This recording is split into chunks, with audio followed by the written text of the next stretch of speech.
महासागर लगातार तेजी से गर्म हो रहा है। वैज्ञानिकों ने चेतावनी दी है कि पहले हिंद महासागर में अत्यधिक गर्मी के हर साल 20 दिन होते थे, लेकिन बहुत जल्द ये 10 गुना बढ़ जाएंगे।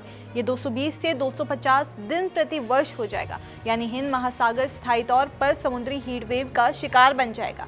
इसकी वजह से मालदीव जैसे 40 देशों को दिक्कत होगी, जिसमें भारत समेत कई एशियाई देश शामिल हैं। इसकी वजह से चरम मौसमी उपदाएं बढ़ जाएंगी, यानी बेमौसम बारिश हो सकती है, तूफान आ सकते हैं, फ्लैश फ्लड की आशंका बढ़ जाएगी। इसके अलावा समुद्री इकोसिस्टम खराब होगा, कोरल रीफ बिगड़ेंगे। Indian Institute of Tropical Meteorology के साइंटिस्ट रोशनी मैथ्यू कॉल ने अपनी टीम के साथ हिंद महासागर के बढ़ते तापमान को लेकर स्टडी की है।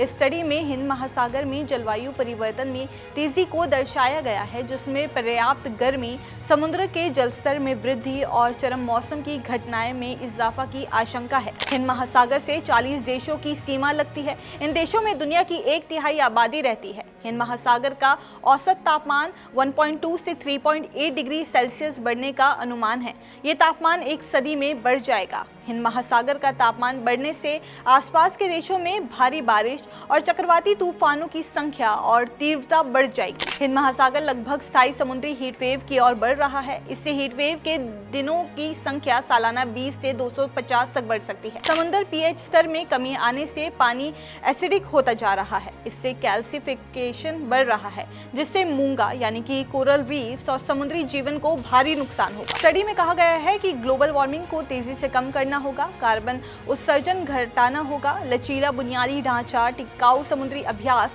उन्नत पूर्व अनुमान, अनुकूल कृषि और हिंद महासागर क्षेत्र पर जलवायु परिवर्तन के कठोर प्रभावों को कम करने के लिए अंतर्राष्ट्रीय सहयोग की तरफ ध्यान देना होगा। दुनिया के इस क्षेत्र में जलवायु परिवर्तनों से आसपास के देशों में बड़े स्तर पर सामाजिक और आर्थिक प्रभाव पड़ता है।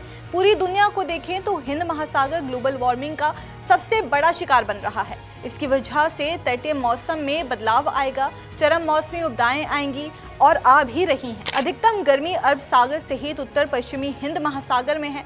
दक्षिण पूर्वी हिंद महासागर में समुद्रा और जावा तटों पर कम गर्मी है। समुद्री सतह का तापमान बढ़ने से मौसमी चक्र में बदलाव आएगा। 1980 से 2020 के दौरान हिंद महासागर में अधिकतम बेमौसम औसत तापमान पूरे वर्ष 28 डिग्री सेल्सियस से नीचे रहा है। 21वीं सदी के अंत तक न्यूनतम तापमान ग्लोबल वार्मिंग की वजह से समुद्र सतह का तापमान 28 डिग्री सेल्सियस से ऊपर रहेगा। अगर इस सदी के अंत तक तापमान इसी तरह रहेगा तो इससे चक्रवाती तूफानों की संख्या पर असर पड़ेगा। 1950 के दशक से भारी वर्षा की घटनाएं और भयंकर चक्रवात पहले ही बढ़ चुके हैं। हिंद महासागर में तेजी से बढ़ी गर्मी सिर्फ सतह की तक सीमित नहीं है।